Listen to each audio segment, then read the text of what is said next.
500 বছরের একজন ইবাদত করনেওয়ালা বুজুর্গ হাসরের ময়দানে আল্লাহর আদালতে দাঁড়াবেন। আল্লাহ বলবেন, এই আবেদ 500 বছর ইবাদত করছো? বলে করছি। জান্নাত চাওনি? বলে চাই। কিসের বিনিময়ে? আমি আল্লাহর দয়ায় চাও নাকি অন্য কিছু? বলে দয়া টয়া লাগবে না, 500 বছর ইবাদত করেছি, এর বিনিময়ে তুমি আমারে জান্নাত দাও। নবী বলেন, ফেরেশতাকে অর্ডার করবে, এই বান্দাটারে ধইরে একটু সামনের দিকে নিয়ে যাও। চতুর্মুখী জাহান্নামের আগুনের গরম হাওয়া, সূর্যের গরম, ওই গরম হাওয়া শরীর যখন স্পর্শ করবে, পানির পিপাসা লাগিয়া বলবে পানি দাও। আল্লাহর অর্ডারে একজন ফেরেশতা মানবের আকৃতি ধারণ করে এক গ্লাস পানি নিয়ে বলবে, নাও পানি নাও। ওই 500 বছরের আবেদ বলবে, দাও। এমনি দিব না, কি চাও বিনিময়? বলে, আমার এক গ্লাস পানির দাম হলো 500 বছরের ইবাদত। 500 বছরের আবেদ বলবে, আমার কলিজা ছটফট করে, পানি পান করা দরকার, পানির ব্যবস্থা করো। 500 বছরের ইবাদত দিয়া দিলাম। 500 বছরের ইবাদত দিয়া এক গ্লাস পানি পান করবে, পিপাসা নিবারণ হবে না। আবেদ বলবে, আবার পানি দাও। ফেরেশতা বলবে, ইবাদত দাও।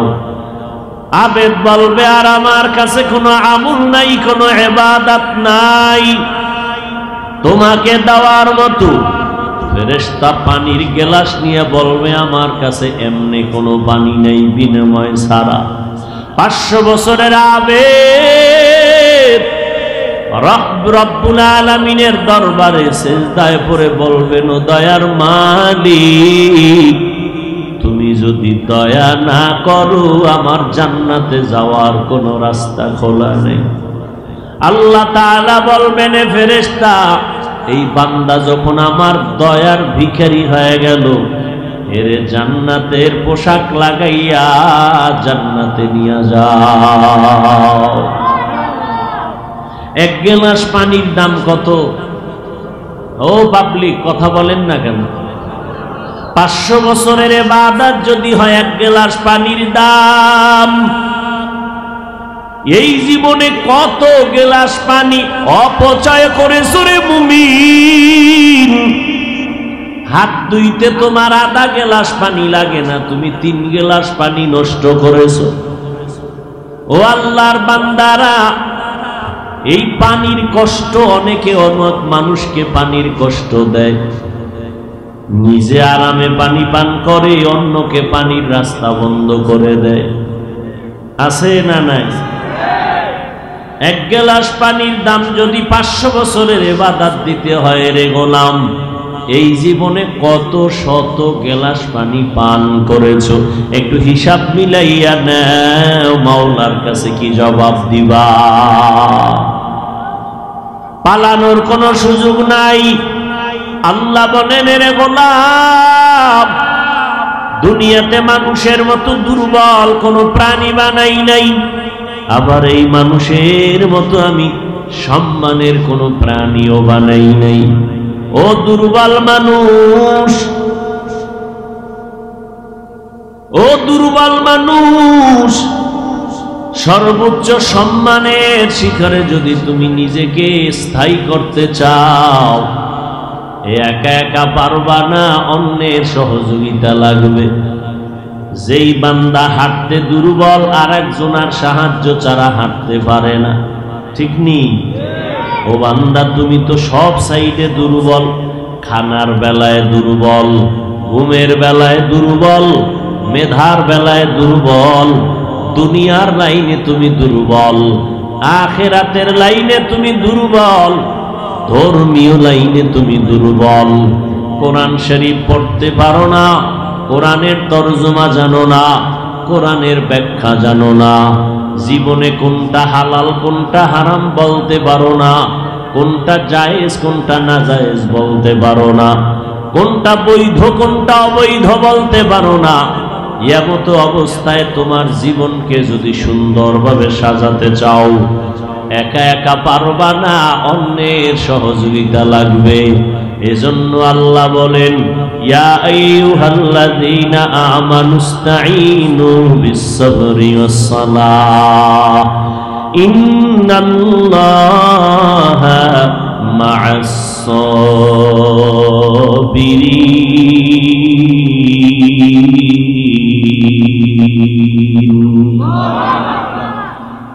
আল্লাহ মুমিনকে বলেন সাহায্য চা, সাহায্য ছাড়া চলতে পারবি না।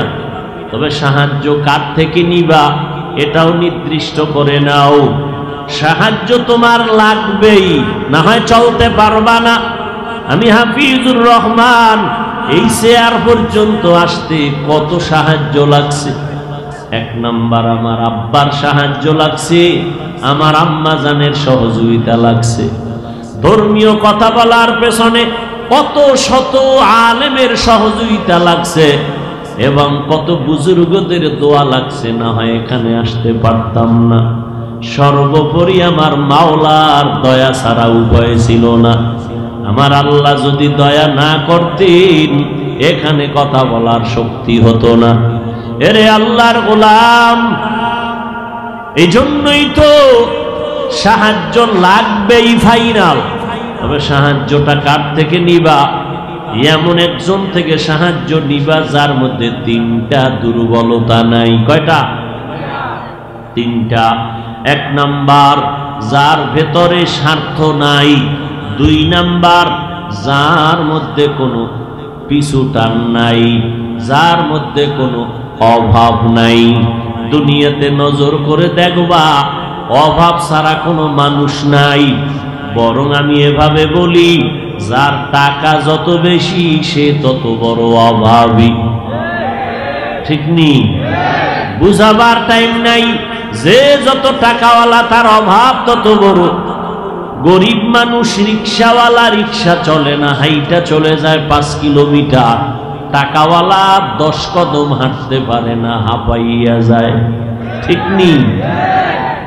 ওই নিজের জামায় ময়লা লাগছে, রিক্সাওয়ালা নিজেরটা নিজে ধুইয়া নিল।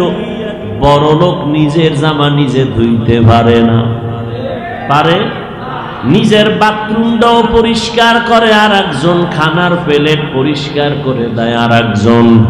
গরিবেরা যদি বড় লোকের কাজ করে না দেয়, সব গোষ্ঠী শুদ্ধ বড় লোকেরা পঙ্গু হয়ে ঘরে বসে থাকবে এবং 5 তলা বিল্ডিং গোয়াল ঘর হয়ে থাকবে।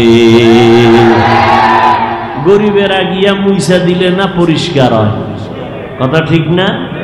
গরিবেরা রান্না করে দিলে বড়রা খায়, কিন্তু পদে পদে জুলুম করে বড় লোকেরা গরিবের সাথে।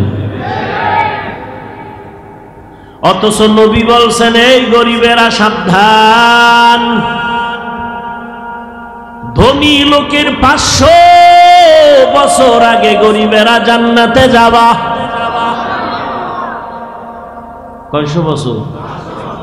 ধনী লোকের 500 বছর আগে, বড় লোকের 500 বছর আগে গরিবেরা জান্নাতে যাবে। কোন গরিব? যে দাড়ি কাটে, বিড়ি টানে। হ্যাঁ?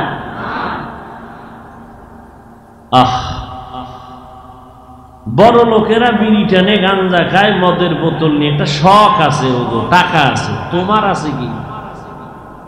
তুমি বিড়ি টানো কেন? ও বেহায়া, তোমার লাভ কি আর স্বার্থ কি? কি সমস্যা কি তোমার? তুমি না আশরাফুল মখলুকাত, তুমি না আল্লাহর নবীর মহব্বতের উম্মত। তোমারে না রসুল বলছে 500 বছর আগে জান্নাতে যাবা। তোমার জীবনে কি দুর্বলতা আছে? আফসুস, বিড়ি না টানতে পারা তোমার আফসুস। এই মানুষ হইয়া তোমার মধ্যে এই একটা আফসুস যে বিড়ি টানতে পারি না। কি লাভ আছে তো বলো? বড় লোকের বাবার টাকা আছে, চুরির টাকা আছে, জুলুমের টাকা আছে, দুর্নীতির টাকা আছে। ও গাঞ্জা খাবে, মদ খাবে, কেউ বাধা দেওয়ার নাই। তুমি বিড়ি টানো কেন? কি স্বার্থ বলো? কি স্বাস্থ্য সুন্দর হয়? চেহারা নূর বাড়ে? তো কেন তুমি বিড়ি টানো? ওই টাকা কেন অপচয় করো? ওই টাকা দিয়ে তোমার বাচ্চাকে চকলেট কিনে দাও, তোমার বাচ্চার দিল খুশি তো আরশে আজিম খুশি।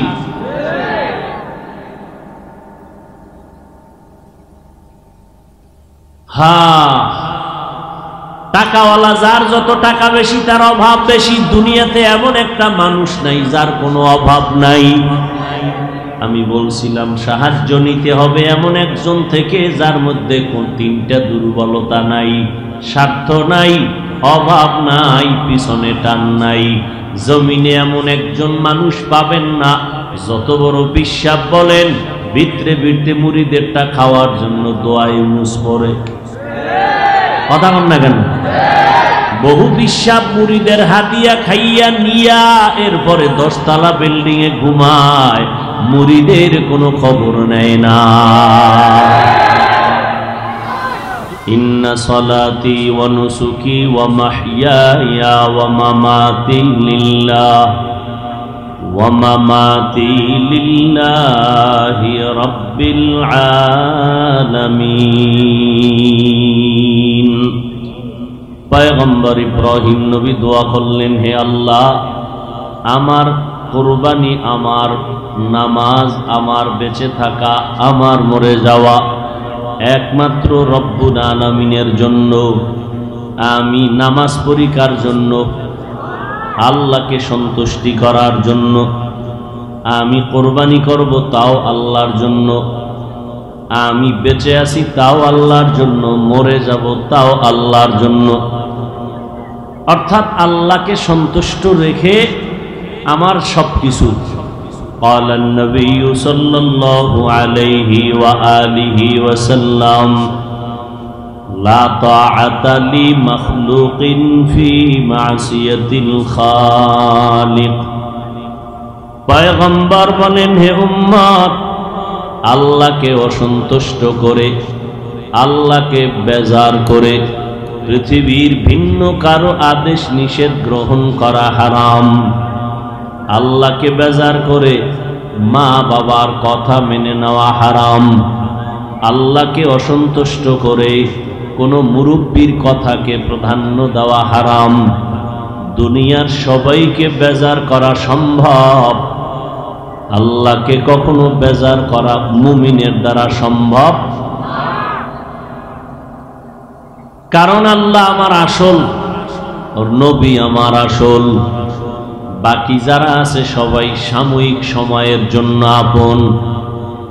আল্লাহ তাআলা বলেন, এর মানুষ, আমি তোমাদের দুনিয়ায় বানানোর একমাত্র কারণ হলো তোমরা ইবাদত করবা।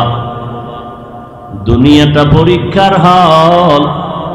পরীক্ষার হলের একটা বৈশিষ্ট্য হলো দুর্বল মানুষ, দুর্বল পরীক্ষার্থীরা ওই হলে ডুববে, কেউ বাধা দেওয়ার অধিকার নাই। যারা ভালো মেধা সম্পন্ন পরীক্ষার্থী তাদেরকেও ঢুকতে দেওয়া হবে, বাধা দেওয়ার কোনো সুযোগ নাই। যারা ভালো প্রশ্নের জবাব লিখবে তাদেরকেও 3 ঘন্টা সময়ের স্বাধীনতা বাড়াইয়া দেওয়ার কোনো সুযোগ নাই। যারা প্রশ্নের উত্তর দুর্বল ব্যাঠিক লিখবে তাদেরকেও সময় 3 ঘন্টা কমানোরও কোনো সুযোগ নাই। কারণ পরীক্ষার হল সবার বেলায় সমান, কমানো যাবে না, একটু বাড়ানো যাবে না, সবাইকে স্বাধীনতা দেওয়া হবে। পরীক্ষক যারা নিয়ন্ত্রণ করে, গার্ড, তাকাইয়া দেখতেছে এক পরীক্ষার্থী কলম কামড়ায়, প্রশ্নের জবাব লিখতে পারে না, হাতের লেখা ভালো না, লাইন ভালো না, প্রশ্নের জবাবও লেখে না, উল্টা পাল্টা লেখে। পরীক্ষক নিয়ন্ত্রণ যিনি করেন, দেখিয়া কিছু বলার অধিকার নাই, বাধা দেওয়ার অধিকার নাই। কারণ পরীক্ষার হল, বাধা দিলে পরীক্ষার হলের মান থাকে না। দুনিয়াটা মুমিনের জন্য পরীক্ষার হল। এখানে আল্লাহ আমলের পরীক্ষা নিবেন। আল্লাহ তাআলা স্বাধীনতা দিয়ে দিছেন, জমিনের মধ্যে কেউ আমলের পরীক্ষা দিবে, কেউ উল্টা পাল্টা পথেও চলবে। আল্লাহ বাধা দিবেন না, কারণ পরীক্ষার হল বাধা দেওয়ার জায়গা না। কেউ আল্লাহর পথে চলবে, কেউ আল্লাহর বিরোধিতা করবে, কিন্তু আল্লাহর পথে চলনেওয়ালা যে আল্লাহর নেয়ামত ভোগ করে, বিরোধী ব্যক্তিও সেই আল্লাহর নেয়ামত ভোগ করে। কারণ পরীক্ষার হল, বাধা দেওয়ার কোনো নিয়ম নাই। তবে মানুষ, তুমি যদি সঠিকভাবে পরীক্ষার হলে থেকে পাশ করতে চাও, একা একা পারবা না, তোমার অন্যের সহযোগিতা লাগবে। সহযোগিতা লাগবে কেন? এক নাম্বার কারণ হলো আমরা সৃষ্টিগতভাবে দুর্বল। আল্লাহ বলেন, ওয়া খুলিকাল ইনসানু যায়ীফা, আমি মানব জাতিকে বড় দুর্বল করে সৃষ্টি করলাম। মানুষের মতো দুর্বল করে আমি কোনো প্রাণী বানাই নাই। একটা পিপিলিকার কাছেও মানুষ বড় দুর্বল, একটা মশার কাছেও মানুষ বড় দুর্বল। কোনো প্রাণী আল্লাহ বানান নাই। চলার বেলায় দুর্বল, খানার বেলায় দুর্বল, ঘুমের বেলায় দুর্বল, মেধার বেলায় দুর্বল, টাকার বেলায় দুর্বল। ও বান্দা, মানুষের মতো দুর্বল কোনো প্রাণী আল্লাহ বানান নাই। কিন্তু সম্মান সবার উপরে আল্লাহ দান করেছেন।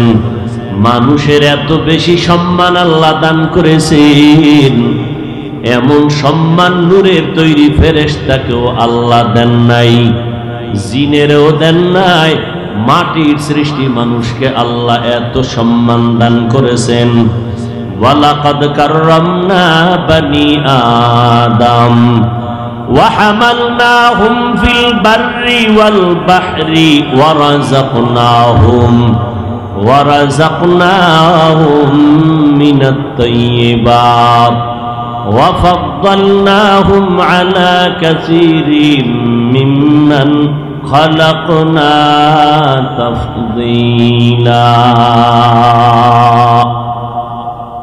আল্লাহ বলেন, বনি আদম বড় দামি, বড় শ্রেষ্ঠ। বনি আদমের জন্য আল্লাহ পাক এত মর্যাদা রাখলেন। ও বনি আদম, তোমাদের সম্মান ঠিক রাখার জন্য আমি তোমাদের চলার মতো রাস্তার ব্যবস্থা করেছি। আমি আল্লাহ করেছি, তোমাকে পাঠাবার আগেই করেছি।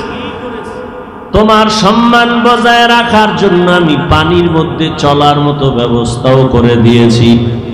যেই লোহা পানির মধ্যে ফেললে ডুবে যায়, ওই লোহা দিয়া স্টিমার বানাও, কখনো ডুবে না। ওই স্টিমারে তুমি বহন করে বোঝা নাও, এক এলাকা থেকে অন্য এলাকায় যাও ব্যবসায়ী মাল নিয়া। ও মানুষ, তোর জন্য আমি সব ব্যবস্থা করে দিলাম। কুকুরেও ক্ষুধার তৃষ্ণায় খায়, গরুতেও খায়, গর্তের পিপিলিকারও ক্ষুধা আছে, খানা খায়। উড়ন্ত পাখি খোলা আকাশের মধ্যে ঘুরিয়া ঘুরিয়া পেটের ক্ষুধা নিবারণ করে।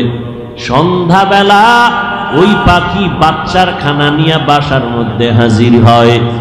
ও বান্দা, ভালো করে নজর কর, তোদের পেটে ক্ষুধা আছে, তোরাও খাবি। তবে তোদের খানাটা কুকুরের মতো না, তোদের খানাটা গরুর মতো না, তোদের খানা পিপিলিকার মতো না। তোরা হইলি আমার মোহব্বতের গোলাম। তোদের মতো দামি আর কোনো প্রাণী বানাই নাই। আমি আল্লাহ তোদের জন্য পিওর হালাল খানার আয়োজন করেছি। গরতাওয়াক্কুল মিকুনি হর সুবহ শাম, মিরাসানাদ রিজকে তু আজলা মাকাম, জুজবা হকচি জে মখাআত ইনসুজা, ফজলে উ আমস্তে দর জুমলা জাহা, हर गोरी देने को तू तैयार है, जो न मांगे उससे तू बेजार होए। रिजिकेर मालिक के आरो जोरे बोलेन वा तारजुकु मान तशाउ बिगैरि हिसाब।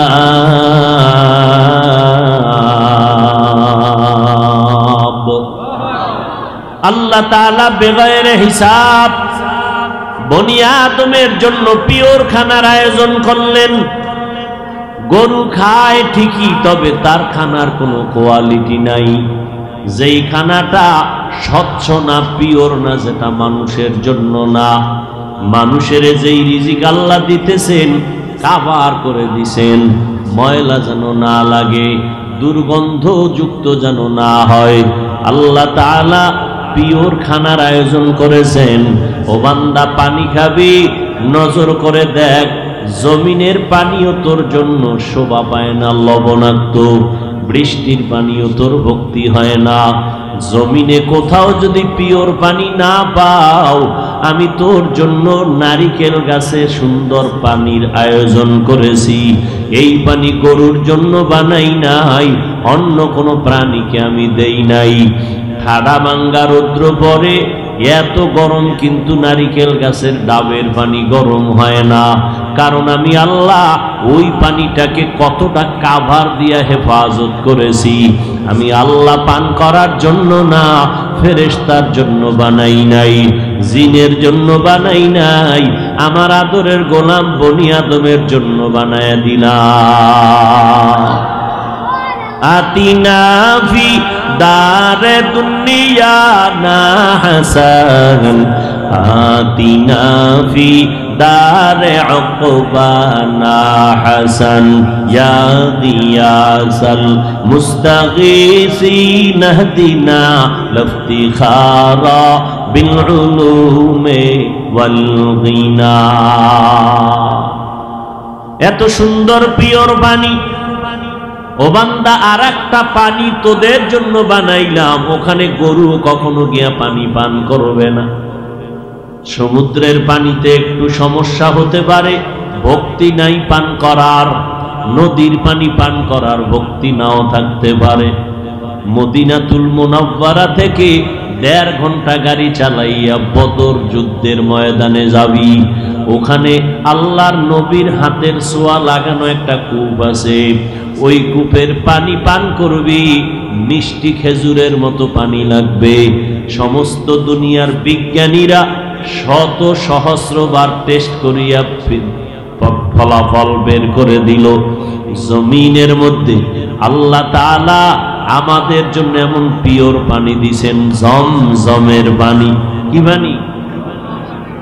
এমন পিওর পানি সারা দুনিয়ার কোথাও এমন পিওর পানি নাই। যেই পানিটার বৈশিষ্ট্য, তোমার পেটের ক্ষুধা লাগলে খানা ছাড়া নিবারণ হয় না, পিপাসাটা পানি ছাড়া নিবারণ হয় না। জমজমের পানিতে এমন বরকত আল্লাহ রেখেছেন। ও বনি আদম, হাড় ভাঙ্গা পরিশ্রম করে যদি জমজমের পানি পান করো, পেটের ক্ষুধাও থাকবে না, পিপাসাও থাকবে না। সেই ইসমাইল নবী শিশুবেলা কান্না করার কারণে আল্লাহ পানি দিলেন। ওই থেকে আজ পর্যন্ত হাজার হাজার বছর হয়ে গেল। হাজী সাহেবরা বাইতুল্লাহ তাওয়াফ করিয়া পানি নিয়ে বাড়ি যায়, ওখানে কোটি টন, বিলিয়ন মিলিয়ন টন পানি মানুষ পান করে নিয়ে যায়। ওই দিন থেকে ওই কূপের পানি যেভাবে ছিল, একটু কমেও না, একটু বাড়েও না। সাহাবায়ে কেরাম নবীকে প্রশ্ন করেছিলেন, পয়গম্বর, এই জমজমের পানির থেকে কোটি কোটি মিলিয়ন ট্রিলিয়ন পানি মানুষ নিয়ে গেল, কমেও না, বাড়েও না, এই পানির তলা কই? নবী কয়, জমজম পানির কূপের তলা হলো হাউজে কাউসারের সাথে। যেই হাউজে কাউসার হাসরের ময়দানে রহমতের নবী নিজ হাতে তার আদরের উম্মতের পান করাবেন, লাইনে দাঁড় করাইবেন। হাসরের ময়দানে কেমন পিপাসার্থ থাকবে মানুষ। 500 বছরের একজন ইবাদত করনেওয়ালা বুজুর্গ হাসরের ময়দানে আল্লাহর আদালতে দাঁড়াবেন। আল্লাহ বলবেন, এই আবেদ 500 বছর ইবাদত করছো? বলে করছি। জান্নাত চাওনি? বলে চাই। কিসের বিনিময়ে? আমি আল্লাহর দয়ায় চাও নাকি অন্য কিছু? বলে দয়া টয়া লাগবে না, 500 বছর ইবাদত করেছি, এর বিনিময়ে তুমি আমারে জান্নাত দাও। নবী বলেন, ফেরেশতাকে অর্ডার করবে, এই বান্দাটারে ধৈর্য একটু সামনের দিকে নিয়ে যাও। চতুর্মুখী জাহান্নামের আগুনের গরম হাওয়া, সূর্যের গরম, ওই গরম হাওয়া শরীর যখন স্পর্শ করবে, পানির পিপাসা লাগিয়া বলবে পানি দাও। আল্লাহর অর্ডারে একজন ফেরেশতা মানবের আকৃতি ধারণ করে এক গ্লাস পানি নিয়ে বলবে, নাও পানি নাও। ওই 500 বছরের আবেদ বলবে, দাও। এমনি দিব না, কি চাও বিনিময়? বলে, আমার এক গ্লাস পানির দাম হলো 500 বছরের ইবাদত। 500 বছরের আবেদ বলবে, আমার কলিজা ছটফট করে, পানি পান করা দরকার, পানির ব্যবস্থা করো। 500 বছরের ইবাদত দিয়া দিলাম। 500 বছরের ইবাদত দিয়া এক গ্লাস পানি পান করবে, পিপাসা নিবারণ হবে না। আবেদ বলবে, আবার পানি দাও। ফেরেশতা বলবে, ইবাদত দাও। আবেদ বলবে, আর আমার কাছে কোনো আমল নাই, কোনো ইবাদত নাই তোমাকে দেওয়ার মতো। ফেরেশতা পানির গ্লাস নিয়ে বলবে, আমার কাছে এমনি কোনো পানি নেই বিনিময় ছাড়া। 500 বছরের আবেদ রব্বুল আলামিনের দরবারে সিজদায় পড়ে বলবেন, ও দয়ার মালিক, তুমি যদি দয়া না করো আমার জান্নাতে যাওয়ার কোনো রাস্তা খোলা নেই। আল্লাহ তাআলা বলবেন, ফেরেশতা, এই বান্দা যখন আমার দয়ার ভিখারি হয়ে গেল, এর জান্নাতের পোশাক লাগাইয়া জান্নাতে নিয়ে যাও। এক গ্লাস পানির দাম কত? ও পাবলিক, কথা বলেন না কেন? 500 বছরের ইবাদত যদি হয় এক গ্লাস পানির দাম, এই জীবনে কত গ্লাস পানি অপচয় করেছো রে মুমিন। হাত ধুইতে তোমার আধা গ্লাস পানি লাগে না, তুমি 3 গ্লাস পানি নষ্ট করেছো। ও আল্লাহর বান্দারা, এই পানির কষ্ট, অনেকে অনেক মানুষকে পানির কষ্ট দেয়, নিজে আরামে পানি পান করে, অন্যকে পানির রাস্তা বন্ধ করে দেয়। আছে না নাই? এক গ্লাস পানির দাম যদি 500 বছরের ইবাদত দিতে হয় রে গোলাম, এই জীবনে কত শত গ্লাস পানি পান করেছো? একটু হিসাব মিলাইয়া নাও, মাওলার কাছে কি জবাব দিবা? পালানোর কোনো সুযোগ নাই। আল্লাহ বলেন, রে গোলাম, দুনিয়াতে মানুষের মতো দুর্বল কোনো প্রাণী বানাই নাই, আবার এই মানুষের মতো আমি সম্মানের কোনো প্রাণীও বানাই নাই। ও দুর্বল মানুষ, ও দুর্বল মানুষ, সর্বোচ্চ সম্মানের শিখরে যদি তুমি নিজেকে স্থায়ী করতে চাও, একা একা পারবা না, অন্যের সহযোগিতা লাগবে। যেই বান্দা হাঁটতে দুর্বল, আর একজনের সাহায্য ছাড়া হাঁটতে পারে না, ঠিক নেই? ও বান্দা, তুমি তো সব সাইডে দুর্বল। খানার বেলায় দুর্বল, ঘুমের বেলায় দুর্বল, মেধার বেলায় দুর্বল, দুনিয়ার লাইনে তুমি দুর্বল, আখিরাতের লাইনে তুমি দুর্বল, ধর্মীয় লাইনে তুমি দুর্বল। কোরআন শরীফ পড়তে পারো না, কোরআনের তরজমা জানো না, কোরআনের ব্যাখ্যা জানো না, জীবনে কোনটা হালাল কোনটা হারাম বলতে পারো না, কোনটা জায়েজ কোনটা না জায়েজ বলতে পারো না, কোনটা বৈধ কোনটা অবৈধ বলতে পারো না। এমতো অবস্থায় তোমার জীবনকে যদি সুন্দরভাবে সাজাতে চাও, একা একা পারবা না, অন্যের সহযোগিতা লাগবে। এজন্য আল্লাহ বলেন, ইয়া আইয়ুহাল্লাযীনা আমানুস্তাঈনু বিস-সাবরি ওয়াস-সালাহ ইন্নাল্লাহা মা'আস-সাবিরিন।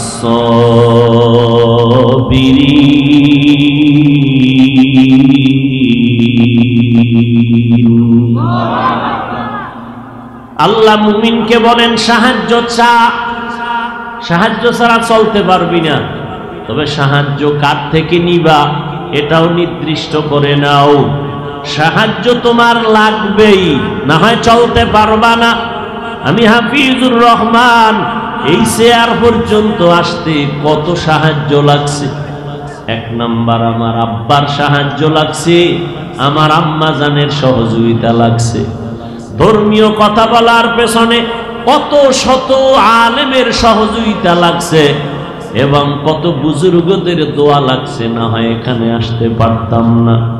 সর্বোপরি আমার মাওলার দয়া ছাড়া উপায় ছিল না। আমার আল্লাহ যদি দয়া না করতেন এখানে কথা বলার শক্তি হতো না।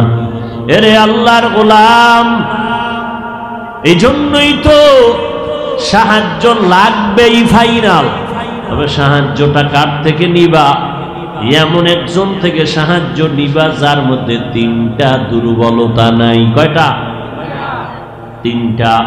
এক নাম্বার, যার ভেতরে স্বার্থ নাই। দুই নাম্বার, যার মধ্যে কোনো পিছু টান নাই, যার মধ্যে কোনো অভাব নাই। দুনিয়াতে নজর করে দেখবা অভাব ছাড়া কোনো মানুষ নাই। বরং আমি এভাবে বলি, যার টাকা যত বেশি সে তত বড় অভাবী। ঠিক নি? বুঝাবার টাইম নাই। যে যত টাকাওয়ালা তার অভাব তত বড়। গরিব মানুষ রিক্সাওয়ালা, রিক্সা চলে না, হাইটা চলে যায় 5 কিলোমিটার। টাকাওয়ালা 10 কদম হাঁটতে পারে না, হাঁপাইয়া যায়। ঠিক নি? ওই নিজের জামায় ময়লা লাগছে, রিক্সাওয়ালা নিজেরটা নিজে ধুইয়া নিল। বড় লোক নিজের জামা নিজে ধুইতে পারে না। পারে? নিজের বাথরুমটাও পরিষ্কার করে আর একজন, খানার প্লেট পরিষ্কার করে দেয় আর একজন। গরিবেরা যদি বড় লোকের কাজ করে না দেয়, সব গোষ্ঠী শুদ্ধ বড় লোকেরা পঙ্গু হয়ে ঘরে বসে থাকবে এবং 5 তলা বিল্ডিং গোয়াল ঘর হয়ে থাকবে। গরিবেরা গিয়া মুইসা দিলে না পরিষ্কার হয়? কথা ঠিক না? গরিবেরা রান্না করে দিলে বড়রা খায়, কিন্তু পদে পদে জুলুম করে বড় লোকেরা গরিবের সাথে। অথচ নবী বলছেন, এই গরিবেরা সাবধান, ধনী লোকের 500 বছর আগে গরিবেরা জান্নাতে যাবা। কয়শো বছর? ধনী লোকের 500 বছর আগে, বড় লোকের 500 বছর আগে গরিবেরা জান্নাতে যাবে। কোন গরিব যে দাড়ি কাটে, বিড়ি টানে? হ্যাঁ?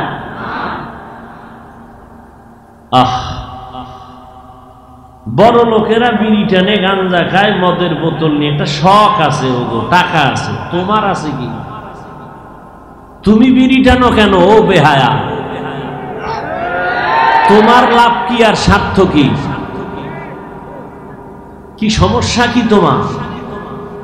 তুমি না আশরাফুল মখলুকাত, তুমি না আল্লাহর নবীর মোহাব্বতের উম্মত। তোমারে না রসুল বলছে 500 বছর আগে জান্নাতে যাবা। তোমার জীবনে কি দুর্বলতা আছে? আফসুস, বিড়ি না টানতে পারা তোমার আফসুস। এই মানুষ হইয়া তোমার মধ্যে এই একটা আফসুস যে বিড়ি টানতে পারি না। কি লাভ আছে তো বলো? বড় লোকের বাবার টাকা আছে, চুরির টাকা আছে, জুলুমের টাকা আছে, দুর্নীতির টাকা আছে। ও গাঞ্জা খাবে, মদ খাবে, কেউ বাধা দেওয়ার নাই। তুমি বিড়ি টানো কেন? কি স্বার্থ বলো? কি স্বাস্থ্য সুন্দর হয়? চেহারা নূর বাড়ে? তো কেন তুমি বিড়ি টানো? ওই টাকা কেন অপচয় করো? ওই টাকা দিয়ে তোমার বাচ্চাকে চকলেট কিনে দাও। তোমার বাচ্চার দিল খুশি তো আরশে আজিম খুশি।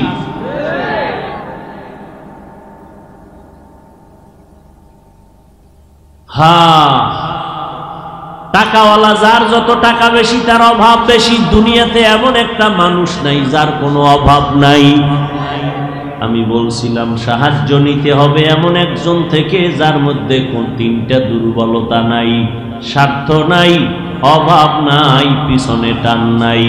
জমিনে এমন একজন মানুষ পাবেন না, যত বড় বিশ্বাস বলেন, ভিতরে ভিতরে মুরিদেরটা খাওয়ার জন্য দোয়ায় মুস পড়ে। কথা বল না কেন? বহু বিশ্বাস মুরিদের হাদিয়া খাইয়া নিয়া এরপরে 10 তলা বিল্ডিং এ ঘুমায়, মুরিদের কোনো খবর নেয় না। দুনিয়াতে স্বার্থ ছাড়া কোনো মানুষ, সব স্বার্থপর। দুনিয়াতে দুইজন মানুষ আমি খুঁজে পাইছি কোনো স্বার্থ নাই। একজন হলেন আমার আব্বা জান, আর একজন হলেন আমার আম্মা জান। আপনি কি পাইছেন? বউ, স্বার্থ নাই। কথা কন না কেন? বউর স্বার্থ নাই। হ্যাঁ, অসুস্থ হইলে বউ খুশি, যে অসুস্থ হইয়া তুমি মরে যাও। কয়জন বউ আল্লাহর কাছে দোয়া করে আল্লাহ স্বামীকে সুস্থ বানাও? নাই যে তা না, জাতের মাইয়া বহু আছে।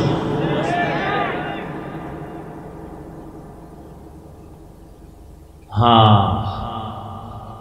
আব্বা আম্মাকে পেলাম, স্বার্থ নাই, কিন্তু খুঁজিয়া দেখলাম সোনার বাংলার মধ্যে তাও স্বার্থের জন্য সন্তানের জবাই করেছে।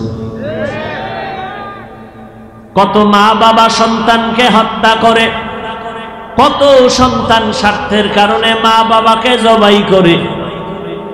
এরে আল্লাহর গোলাম, মোবাইলের তাড়নায় পইরা ফুটন্ত গোলাপের মতো সন্তানের লাথি মাইরা মা হিজরত করে আর এক সন্তানের কাছে চলে যায়, আর একটা যুবকের কাছে চলে যায়, না চলে যায়।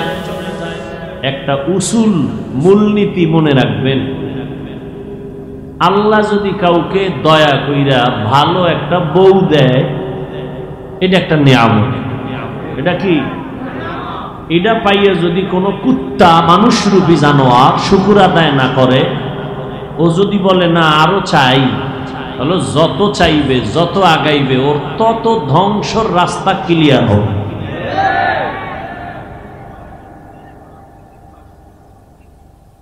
আল্লাহ সব ভাইকে হেদায়াত দান করবে।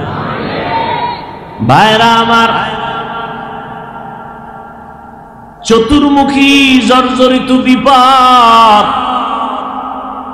কত পুরুষেরা বউয়ের কারণে গামছা চোখে বেঁধে ধরে ঘরের দরজা লাগায় কান্না করে, কারণ বউয়ের মধ্যে আমানতদারি নাই। স্বামীর মাল ডান বাম করে, স্বামীর মালের আমানত রক্ষা করে না, স্বামীর ইজ্জত হেফাজত করে না, স্বামীর টাকা অন্যদিকে ব্যয় করে। যা যা বলতেছে উদাহরণ কি ইন্ডিয়া যাইতে 2500 অভাব আছে কি? স্বামী টাকা দেয়, স্ত্রী অন্যদের পেছনে গুনাহের কাজে ব্যয় করে, আছে না নাই? তাহলে এখানে বউ দিয়া স্বামী কষ্টে আছে, আবার অনেক ঘরে স্ত্রী ভালো জাতের মাইয়া, স্বামী জীবনে একটা এই মূলনীতির উপরে ঘরে আইসা স্বামীর গালি মারপিট খাইয়াও ঘর ছাড়ে না, কষ্ট করে সংসার চালায়। কিন্তু নিমক হারাম কিছু পুরুষ গোপনে গোপনে মোবাইলে আমানতের খেয়ানত করে, আছে না ভাই? তাহলে এই ঘরে স্ত্রী জিম্মি, স্ত্রী গোপনে গোপনে আল্লাহর কাছে কান্না করে।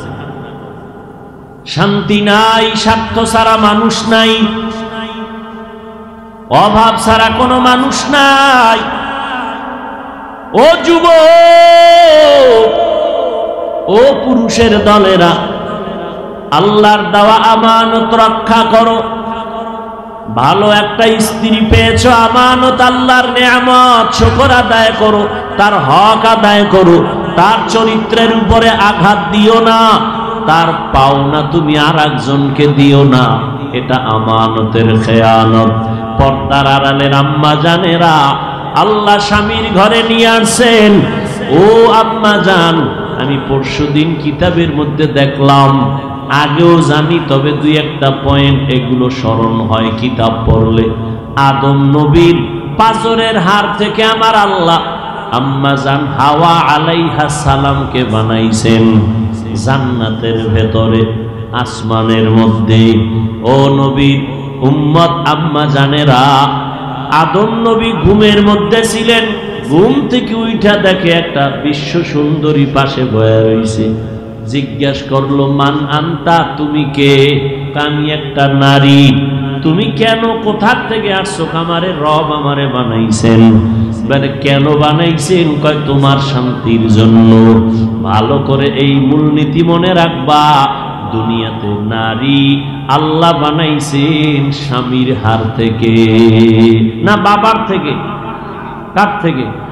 স্বামীর থেকে। কেন? স্বামীর আরামের জন্য। স্বামীর আরামের জন্য। স্বামী কত কষ্ট করে টাকা অর্জন করে, কামাই করে, রাত্র নাই, দিন নাই, রৌদ্র নাই, বৃষ্টি নাই, মানুষের সাথে ঝগড়া কইরা কত কষ্ট করে টাকা কামাই করে ঘরে আসে। ও আম্মা জান, স্বামীর অল্প টাকাও বরকত হবে। মা, তুমি যদি ওই টাকা আমানত রক্ষা করে চলো, নামাজ পড়ো, আল্লাহর কাছে দোয়া করো, আল্লাহ যদি সন্তান দেয় সন্তানের হক আদায় করো, দেখবা দুনিয়াটা ফুলের বাগান হয়ে গেছে। মরতে দেরি, জান্নাতে যাইতে দেরি হবে না। দোষ কি একদিকে না সব দিক? পুরুষেরও আছে, নারীরও আছে, সবাইকেই সংশোধন হওয়া দরকার। তাহলে দুনিয়াতে আমি যার থেকে একটু হাত বাড়াবো তাকেই দেখি তিনি স্বার্থপর। আমার এত আপন বন্ধু, স্বার্থে আঘাত লাগছে তো মোবাইলটা বন্ধ করে ফেলেছে, ঠিক নেই? এই তোমার বন্ধু, মোবাইলটা বন্ধ, তাহলে বুঝা গেল দুনিয়াতে স্বার্থ ছাড়া কেউ নাই। আল্লাহ ডাক দিয়া কয়, রে গোলাম, স্বার্থ নাই, অভাব নাই, পেছনে টান নাই, একমাত্র যাকে পাবি তিনি হলেন আমার আল্লাহ। আল্লাহর কোনো অভাব? ইয়া আইয়ুহান নাস আনতুমুল ফুকারাউ ইলাল্লাহ ওয়াল্লাহু হুয়াল গানিয়্যুল হামিদ।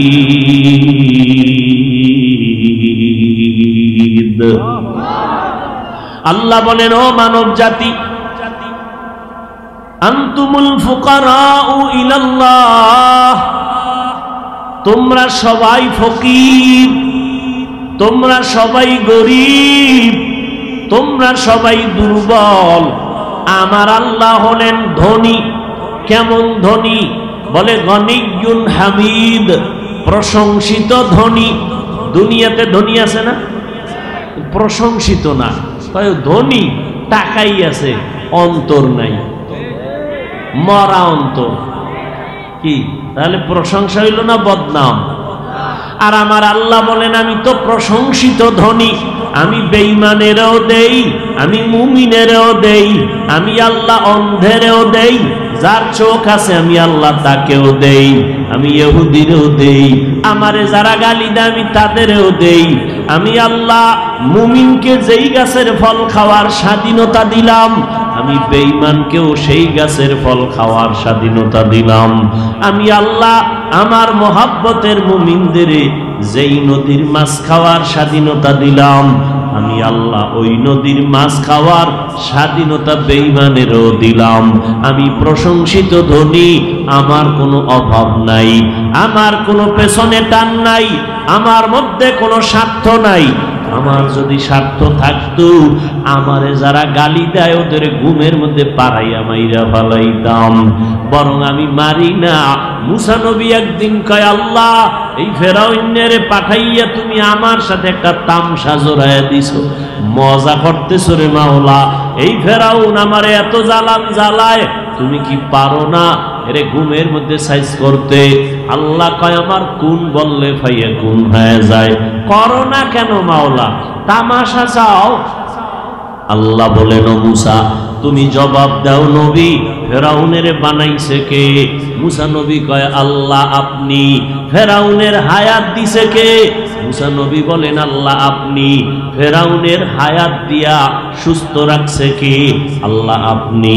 আমার দেওয়া বাতাস, আমার দেওয়া পানি, আমার দেওয়া সূর্যের আলো, আমার দেওয়া খানা, আমার দেওয়া ক্ষমতা, আমার দেওয়া টাকা পয়সা, বাড়ি গাড়ি, আমার দেওয়া সম্পদ সব ফেরাউন না পাইয়া, ও মুসা ওই ফেরাউন আমি আল্লাহকে গালি দেয়, আমি আল্লাহকে ছাড়ে না, আমি আল্লাহর বিরোধিতা করে।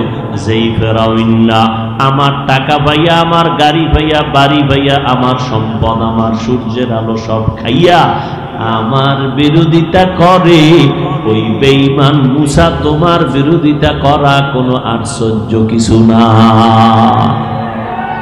ঠিক নেই? আল্লাহর জমিন ব্যবহার করে, আল্লাহর দেওয়া পানি পান করে, আল্লাহর দেওয়া বাতাস ভোগ করিয়া এই সোনার বাংলায় যেই চান্দুরা আল্লাহর বিরোধিতা করে, নামাজ পড়ে না, পর্দা করে না, হালাল খায় না, নবীর বিরোধিতা করে, সুন্নতের জবাই করে, এমন নেমক হারামের দলেরা আলেম ওলামা ইমামদের বিরোধিতা করা কোনো ব্যাপার না। এই যেই বেঈমান আল্লাহরে গালি দেয়, ও আলেমকে গালি দেওয়া কিছু? বলেন না কেন কিছু? আশ্চর্য হওয়ার কিছু নাই। আল্লাহ কয়, আমি ধরি না কেন, আমি হলাম তো প্রশংসিত ধনী, আমার কোনো অভাব নাই, পরীক্ষার হলে যা যারে দরকার দিয়া দিলাম, কিন্তু টের ভাবি যেদিন আজরাইল আইসা রুহুটারে ধরিয়েই ফেলবে, আমি আল্লাহ তোদের জন্য দুইটা জায়গা বানায় রাখছি, একটা জেলখানা আর একটা বালাখানা। যারা আমার বাধ্যগত গোলাম আমি তাদের জন্য বালাখানা বানায় রাখছি, যারা আমার নিয়ামত খাইয়া বিরোধিতা করবি তোদের জন্য সরকারের মতো জেলখানা বানায় রাখছি। ও দুনিয়ার মানুষ, সাহায্য ছাড়া চলা যাবে না, সাহায্য তো চাইতেই হবে। কার কাছে চাবো? যার অভাব নাই, স্বার্থ নাই, তিনি কে? আল্লাহর কাছে সাহায্য। আচ্ছা, আমার নবীজির থেকে দামি কোন পীর, কোন বুজুর্গ, কোন চেয়ারম্যান, কোন মন্ত্রী, কোন নবী, কোন রসুল? এই যুবকেরা মুখস্থ কর, আমার নবীর থেকে কোন বড় পীর? সবাই একমত? বল, আমার নবীর জীবনে কিছু প্রয়োজন হইতো কি হইতো না? কার কাছে চাইতেন? আমার নবী যদি আল্লাহর কাছে চাইতে পারেন, ওই নবীর উম্মত হইয়া কেন মাজারে হাত বিছাও বলো? এ নিমক হারাম, ও বেহায়া, আল্লাহর কাছে চাইতে কি তোমার লজ্জা হয়? যদি বলো তাই তো আল্লাহর জমিন ছেড়ে পালায় যা। আল্লাহর দেওয়া পানি আর পান করবি না, তোর আব্বারে পানি দিতে বল। আল্লাহর দেওয়া গাছের ফল খাবি না, নিজে বানাইয়া খা। আমার নবী যদি আল্লাহর কাছে চাইতে পারেন, তোমার চাইতে কেন অসুবিধা হয় বাবা? ওই আল্লাহর কাছে চাও। এক চালাক বাঙালি কয়, জীবনে কম চাইলাম না, আল্লাহ তো দেয় না, এই জন্য রাগ কইরা আর চাই না। আল্লাহ কয়, চাওয়াটা চাওয়ার মতো হতে হবে। একটা নিয়ম আছে না? কি নিয়ম? চেয়ারম্যান সাহেব আমারে 50,000 টাকা দিবেন, আমার এলাকায় গরিব আছে 10 ফ্যামিলি, চেয়ারম্যান দিবে, দিবে না? দিবে না। নিয়ম আসেনি? কি নিয়ম? চেয়ারম্যানের গাইয়া কলারটা ধরবেন, কি ধৈর্যই বলবেন, এই মিয়া আমার ভোটে তুমি চেয়ারম্যান হইছো। কয় ঠিক আছে, কয় এখন 50,000 টাকা দাও। চেয়ারম্যান বলবে এটা কি দান না চান্দা? এটা দান না চান্দা? আদব না বেয়াদবি? চেয়ারম্যান তোমারে এত মহব্বত করে, তুমিও ভোট দিছো, কিন্তু চেয়ারম্যান কয় বেয়াদবি করা যাবে না, অ্যাপ্লিকেশন লেখো, চেয়ারম্যান বরাবর দরখাস্ত দাও, চেয়ারম্যান ওটাকে সাইন করে দিবে। এরপরে তার পিএস এর মাধ্যমে, চৌকিদারের মাধ্যমে, মেম্বারদের মাধ্যমে বরাদ্দটা এলাকায় যাবে, লিস্টি ধরে ধরে দিয়ে দিবে। আল্লাহ কয় রে বান্দা, আমি আল্লাহ দেওয়ার জন্য রেডি। আমার মাইয়া বলা নাই জগতিয়া তো দেওয়ার মতো কিছু নাই, আমার তো কিছুই নাই, আমার আদরের বানাইছি বড় গোলাম, আমার কেউ নাই, আমি মোহাব্বত করে মানুষ বানাইছি, আমি আল্লাহ তোমারে দেওয়ার জন্য রেডি। কেমন রেডি? প্রত্যেক দিন রাতের আধারে শেষ ভাগে আমি প্রথম আসমানে আসি, যার যা দরকার চাও আমি দিতে রেডি। আল্লাহ প্রথম আসমানে দিতে আসেন। তুমি তো চাও না, চাইলে তো ঘুম বাদ দিয়া উঠে বলতে আল্লাহ আমার মাইয়া লাগবে দাও, আমার ছেলে সন্তান লাগবে দাও, আমার দোকানে ব্যবসা হয় না ব্যবসায় বরকত দাও, আমার ঘরে আমার বাচ্চা অসুস্থ তুমি সুস্থ করে দাও। আল্লাহকে আমি দেওয়ার জন্য ভোর রাত্রে আসছি, তুই ঘুমায়া রইছো। আসলে তুই চাই চাই বলো, আসলে তুই চাও না, তোর দরকার নাই, চাইলে তুইটা আমার হাজিরা দিতি, আমি দিতাম। এরে নবীর উম্মতের দল, আল্লাহ বলেন চাওয়ার মতো চাইলে পাইবি এক সেকেন্ডে। বলে আল্লাহ কেমনে চাইলে চাওয়ার মতো হবে?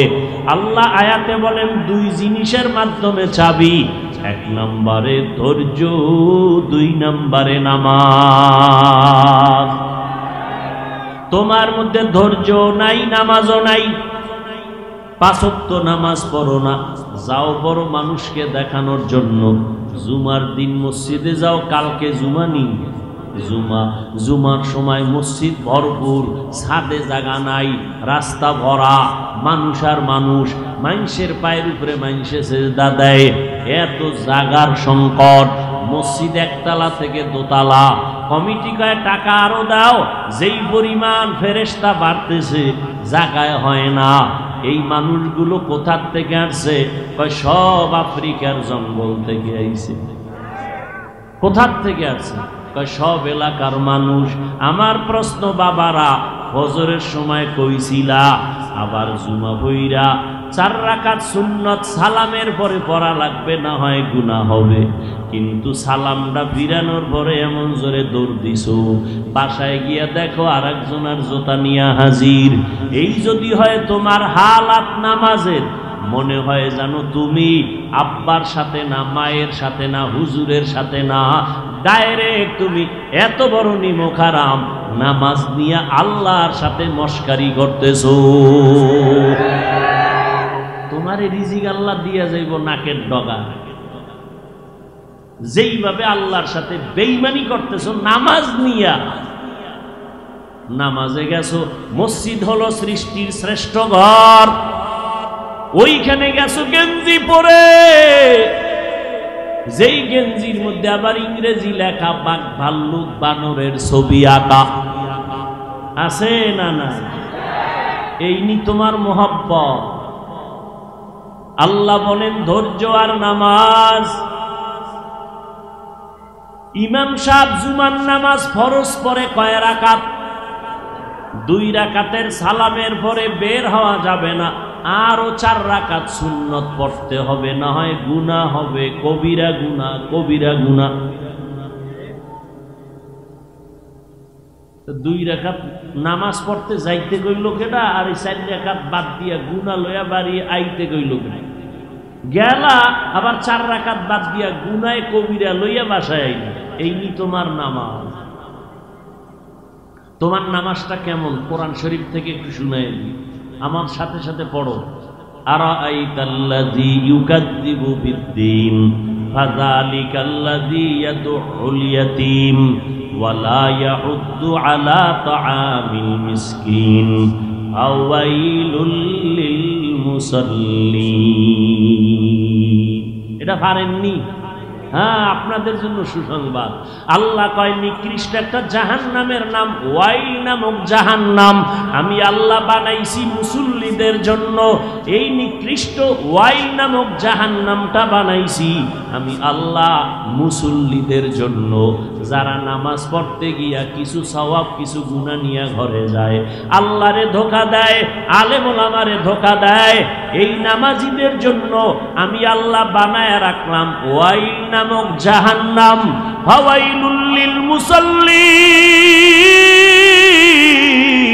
ওয়াইল নামক জাহান্নাম এত খারাপ। এর যুবক, যদি কেউ বলো রে বাবা পায়ে ধরলে আর নামাজ নিয়া মাওলারে ধোকা দিবা না, ও বাবা কয়দিন আর বাঁচবা? এখানে এমনও যুবক আছো অনেকে মা হারাইয়া বড় অসহায়, অনেকে বাবারে হারাইয়া এতিম হয়ে গেছো। ওই মা বাবায় তোমার সওয়াবের অপেক্ষায় আছে। 5 বেলার নামাজ পড়ে দোয়া করো মাওলার কাছে, মা বাবার জন্য দোয়া করো। এ যুবকেরা, তোমার মতো যুবক স্কুলে পড়ে, কলেজে পড়ে, 5 বেলার নামাজ পড়ে, 1 বেলার নামাজও বাদ দেয় না, মোবাইলে অযথা সময় কাটায় না। ও যুবকেরা সাক্ষী দাও, আছে না নাই? তোমার মতো যুবক রাস্তায় গাড়ি চালায়, ড্রাইভারি করে, 1 বেলার নামাজ বাদ দেয় না। তোমার মতো যুবক তাকায় দেখো, র্যাব আর্মি পুলিশ বিডিআরের চাকরি করে, নামাজ ছাড়ে না। তোমার মতো যুবক নদীর মধ্যে মাছ ধরে, নৌকায় নামাজ পড়ে, নামাজ ছাড়ে না। তোমার মতো যুবক কৃষি কাজ করে, গামছা বিছাইয়া নামাজ পড়ে, নামাজ ছাড়ে না। তুমি কেন পারবা না রে বাবা? আমি তো তোমাকে বলি না আমগো মতো হুজুর হইয়া যাও, একবারও বলি না। আমি তো বলি না স্কুল ছেড়ে দাও, চাকরি ছেড়ে দাও, ব্যবসা ছেড়ে দাও, তাও তো বলি না। যেই লাইনেই আসো নামাজটা পড়ো, সেজদায় গিয়া মাওলার কাছে দোয়া করিও। পিছনে যত অন্যায় করেছো 2 রাকাত তওবার নামাজ পড়বা। কি নামাজ? তওবার নামাজ। নিয়ম কি? আলহামদু সূরা পড়িয়া একটা সূরা অন্যটা পড়বা, 1 রাকাত, 2য় রাকাতে পড়িয়া। তবে 4টা সেজদা আছে 2 রাকাত নামাজে। প্রত্যেকটা সেজদার তাসবিহ শেষ হইলে 3 বার একটা শব্দ পড়বা, হৃদয়টারে নরম বানাইয়া সেজদায় তাসবিহ শেষ করিয়া সুবহানা রব্বিয়াল আ'লা শেষ হলে 3 বার এই আওয়াজটা দিবা রবেরে, ইয়া রব্বি গফিরলি, ইয়া রব্বি গফিরলি, ইয়া রব্বি গফিরলি। ও রব আমারে মাফ করে দাও, ও রব আমারে মাফ করে দাও, ও রব আমারে মাফ করে দাও।